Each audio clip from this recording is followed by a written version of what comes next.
তেজপুৰৰ বিহগুৰিত অভিনেতা ধৰ্মেন্দ্ৰ নাথৰ আখৰা স্কুল অফ ড্ৰামাৰ শুভাৰম্ভ।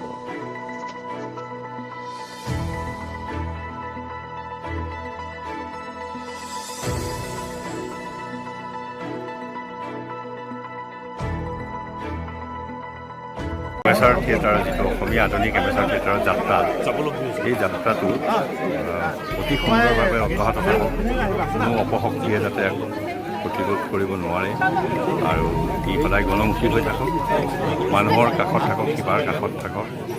আৰু আমি আমাৰ এমেচাৰ থিয়েটাৰটো বহুতে কৈছে যে অপেচাদাৰী বুলি কয়, অপেচাদাৰী নহয়, আমি এটা সুস্থ পেচাদাৰিত্ব বিচাৰি আছোঁ আৰু ইতিমধ্যে প্ৰতিষ্ঠাও হৈছে। আৰু সেই সুস্থ পেচাদাৰিত্ব এটা মৰ্যাদাপূৰ্ণ শিল্প হিচাপে এমেচাৰ থিয়েটাৰ অসমৰ আধুনিক নৃত্য এটা সমৃদ্ধি আহি গৈছে, এই মোৰ কামনা। এই বিহগুৰি পিঠাচোৱা অঞ্চলৰ ধৰ্মেন্দ্ৰ নাথৰ প্ৰচেষ্টাত আজি যি আখৰা স্কুল অফ ড্ৰামা উদ্বোধন হ'ল, ই আমাৰ অসমৰ কাৰণে বা শোণিতপুৰ জিলাৰ প্ৰথম এখন নাট্য বিদ্যালয় হৈছে, তাৰ বহুত আশা সঞ্চাৰ কৰিছে। মই ভাবোঁ যে নাটক এটা যৌথ কলা নহয়, নাটক এটা স্বতন্ত্ৰ শিল্প। আৰু এই ক্ষেত্ৰত আমাৰ এই অঞ্চলৰ পৰা এনেকুৱা এখন নাট্য বিদ্যালয়ৰ আৰম্ভণি কৰি ভৱিষ্যতৰ যিটো সোপান ইয়াত তৈয়াৰ কৰিব খুজিছে, যি জীৱন গঢ়াৰ অভিনয় শিক্ষাৰ যিটো কৰ্মশালা বা কমাৰশালা যিটো আজি তেওঁ প্ৰতিষ্ঠা কৰিলে, আজি খুবেই সঁচাকৈ আজি আখৰাৰ মুহূৰ্ত হ'ল, ভাল লাগিলে আহি। ইমানখিনি ভাল বৰেণ্য শিল্পী, নাট্যশিল্পী ইয়াতে আছে, ৰফিকদা আহিছে, জনমানবা আহিছে, আৰু বিশেষকৈ মই ক'ব লাগিব ধৰ্মেন্দ্ৰদাৰ কথা। এগৰাকী ভাল শিল্পী, তেওঁ গোটেই জীৱনটো থিয়েটাৰ কৰিলে, নাটক কৰিলে, আৰু তেওঁ নিজেই কৈছে যে তেওঁ যিখিনি শিকিলে সেইখিনি বিলাই যাব ইটো অঞ্চলৰ নতুন প্ৰজন্মৰ তাত।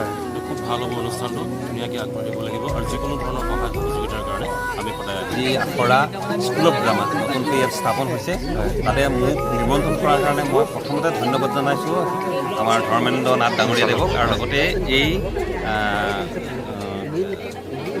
পিঠাখোৱা অঞ্চলৰ সচিব, আৰু যিটো মই আহি থাকিম, সকলোকে লগ পাই থাকিম, আৰু মই শুভেচ্ছা জনাইছোঁ এইখন স্কুল খুব ভালদৰে ছাকচেছ হওক, সফল হওক।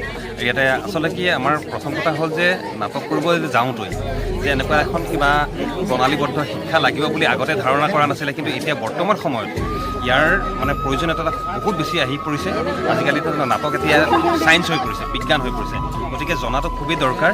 আৰু বিশেষকৈ আমাৰ ইয়াতে দেখিছোঁ যে মঞ্চ অভিনয় আৰু কেমেৰা অভিনয় দুয়োটা সম্পূৰ্ণ অভিনয় দুয়োটাৰ মাজত যে বৃহৎ এটা প্ৰভেদ আছে, এটা পাৰ্থক্য আছে, সেইটো খুব জনাটো দৰকাৰ।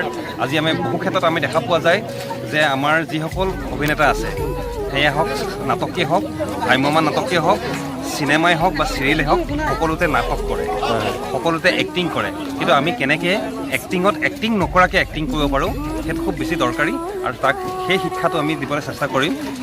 আৰু জনাইছোঁ শুভেচ্ছা যে সফল হওক। ঠিক আছে, ধন্যবাদ।